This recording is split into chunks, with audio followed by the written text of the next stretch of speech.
Welcome back to the Meadowsweet Money podcast. I'm your host, Mimi Cirbusova. It's a little bit after Groundhog Day in the United States, which means we are roughly in between the winter solstice and the spring equinox. I think this is such a beautiful time to reflect on what you want in the year to come and to plant seeds, both literally and figuratively. Personally, I am focused on all of my amazing patrons and how I can be of service to you. Patrons are the reason I am able to keep this podcast completely ad-free. So from the bottom of my heart, thank you. It is truly an honor to be co-creating this magical little community. On today's episode, I am talking about seasons, specifically how we can shift our financial intentions toward honoring the cycles of our life and the phases and stages we go through. Later on, I'm going to do our patron shoutouts and a little in case you missed it. Then we'll wrap up with the reasons why forgiveness is essential to my personal finance journey and how you can integrate a forgiveness practice into your money story too. Ready to dive in? Me too.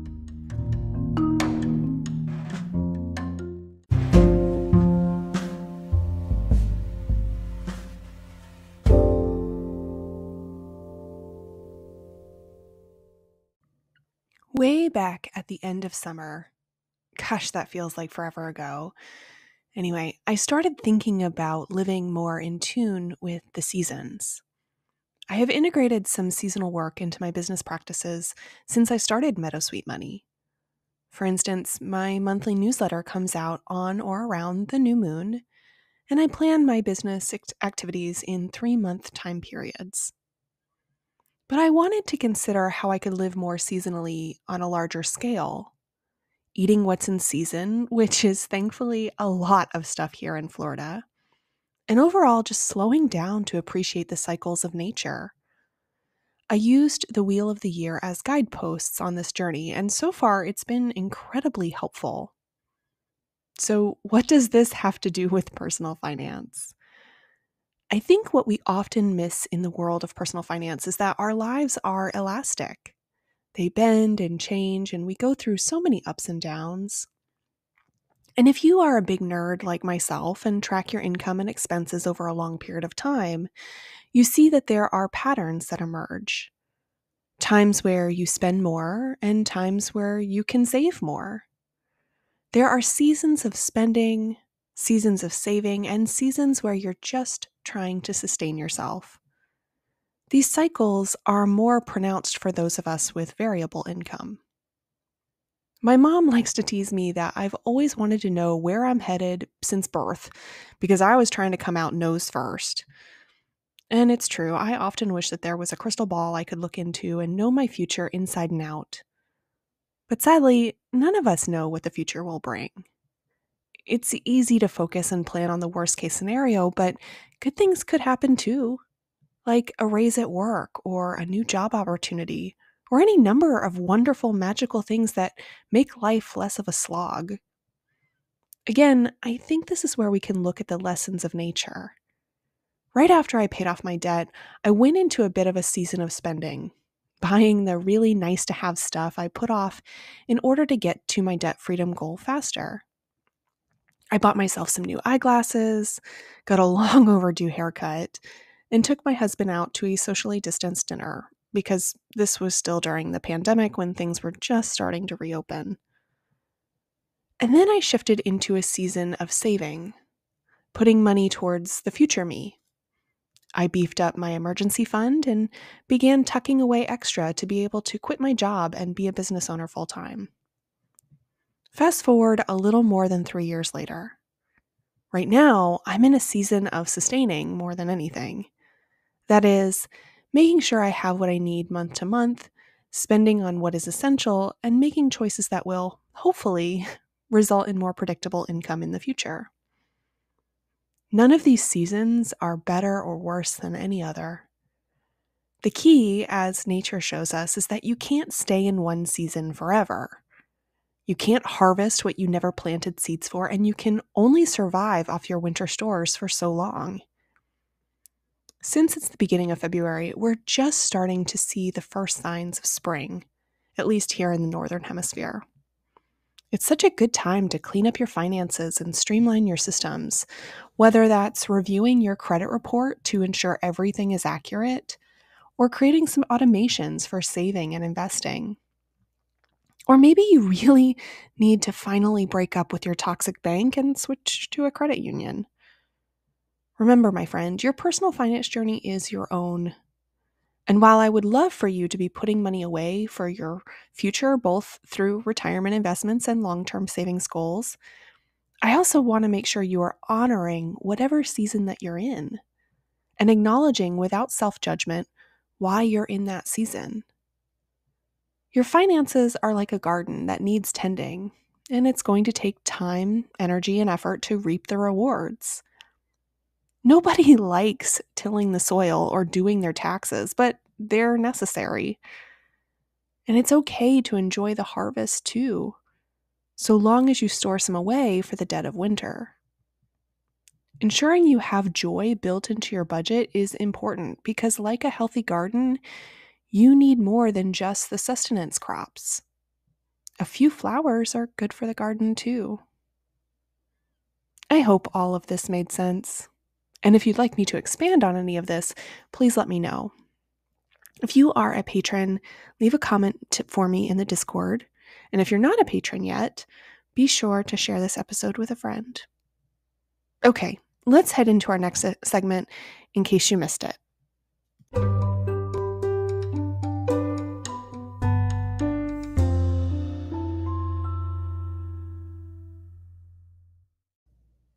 In the last episode, the In Case You Missed It segment didn't download right. I can't for the life of me figure out why or what happened, but sometimes that's just the way life is, right? So thank you for bearing with me and tuning into the episode anyway. And hopefully we won't run into that issue again. And it is now fixed, but fingers crossed, no issues in the future. The Patreon has been open for just under a month now, and I want to thank all of you that have signed up to be patrons. Patrons are the ones supporting this podcast so that I don't have to take on advertisers or do any of that sponsored content ickiness. So thank you, thank you, thank you. And I really want to shout out to our newest patrons. Thank you to Casey, Christine, Krista, Lucia, Allison, Brenda, Laura, Sandy, Claudine, Leah, and Melissa. Thank you so much for your support. If you are not a patron yet, there's already so much happening, and I would hate for you to miss out because, it's really cool things that were going on. And there's a link in the show notes so that you can see all the benefits of your support. But for those of you that have joined, I want to remind you that the February monthly Real Numbers Planner is out now. So be sure to go into Patreon and download your copy. It's not too late to get a handle on where your money is flowing and going for this month.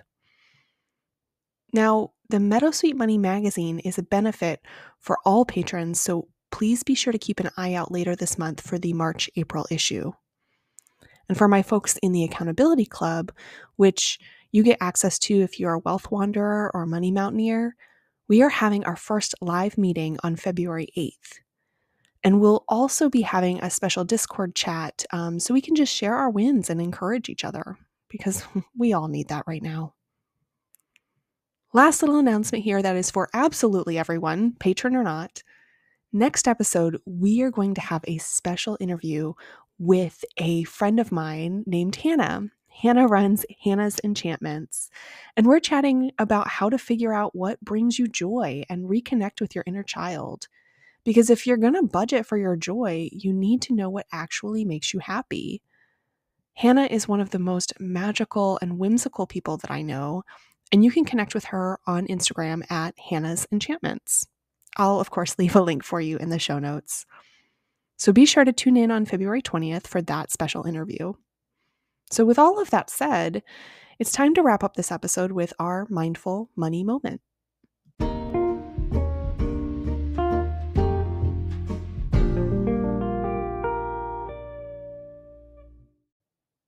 For our final segment of today's episode, I want to talk about forgiving ourselves for past money mistakes.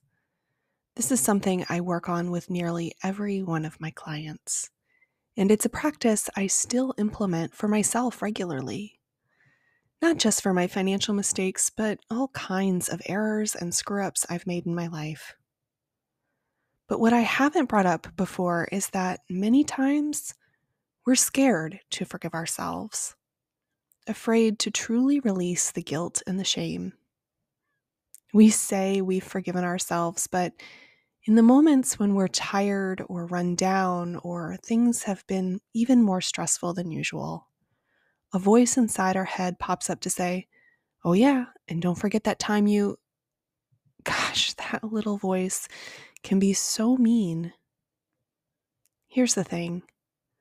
Often we don't fully forgive ourselves because there's an underlying benefit or belief that we have. Now, I'm not saying that this is rational.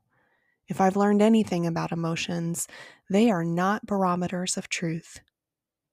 But for a lot of us, we're afraid to fully forgive ourselves for fear that by doing so, we will repeat the mistakes of our past, as though somehow we didn't actually learn from it. We might fear that by forgiving ourselves, we're condoning whatever happened. Maybe you took out a loan that you didn't fully understand at the time, or thought you'd be able to manage but couldn't. Or maybe you worked for years at a company, not realizing you never enrolled in their 401k benefit and missed out on thousands of employer contributions. Maybe you let your college boyfriend talk you into co-signing for a jet ski and he trashed your credit and the jet ski. Whatever past money mistake is haunting you, forgiving yourself doesn't condone the harm you or anyone else created. A few things that I've had to learn the hard way about forgiveness. Number one, forgiveness is not a one-time thing. It's a continuous process. I find that sometimes I need to say to myself, whoa, I already forgave myself for that.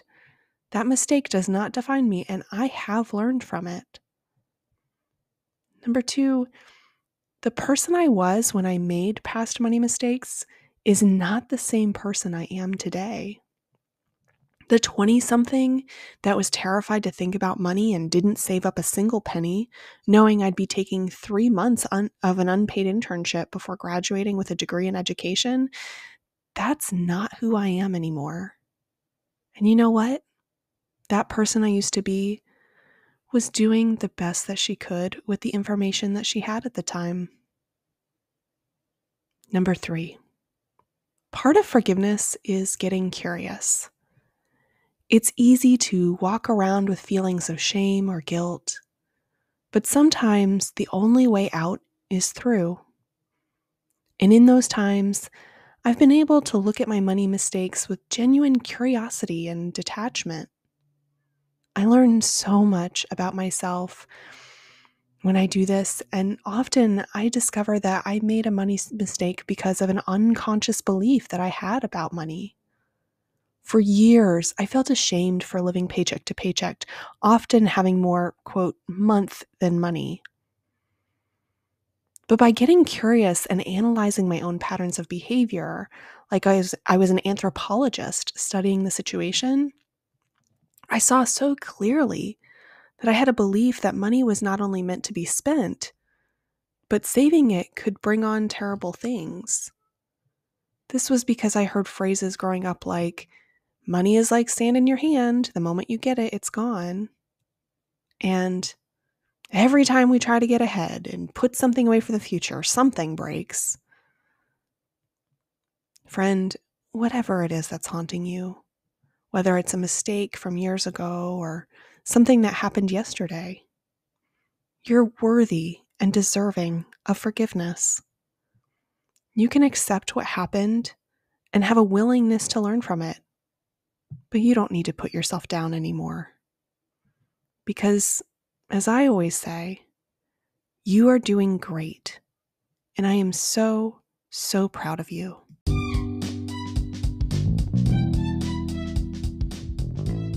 Thank you for listening to the Meadowsweet Money podcast, a production of Meadowsweet Money LLC. If you enjoyed today's episode, please leave a 5-star review on Spotify, Apple Podcasts, or wherever you get your podcasts. It helps others to find us and is greatly appreciated. And be sure to follow so you don't miss a single episode.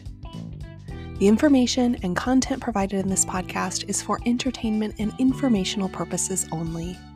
It should not be considered legal or financial advice. Please consult with an attorney or other professional to determine what may be best for your individual needs. Remember, the point of this podcast is not money. Money is simply the vehicle for you to live your best life, because you deserve it. For more shame-free personal finance content, visit meadowsweetmoney.com.